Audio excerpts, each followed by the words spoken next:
মন্তাজুল বলে মোর বাপ হয়। মন্তাজুল বাপ দা দিছ মোর আর ঠেকা নাই, মোর মহাজন বাপ আছে।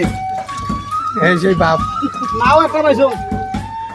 এই যে গর্তগুলো দেখতেছেন না, এই গর্তগুলোর ভিতরে লাখ লাখ টাকার সুপারি জায়গায় থাকে। এই সুপারিগুলো 6 মাস আগে রাখছিল, আবার 6 মাস পরে এগুলো তুলতেছে, মানে বিক্রি করবে। তো দেখেন খালগুলা, সুপারিগুলো দেখতে কিন্তু ভালোই লাগে। আমরা কিন্তু কম বেশি আমাদের রংপুর বিভাগের মধ্যে কম বেশি সবাই কিন্তু পান খাই, সুপারি খায়। তো তারাই একটু ভিডিওটা বেশি বেশি শেয়ার করে দিবেন। তো দেখুন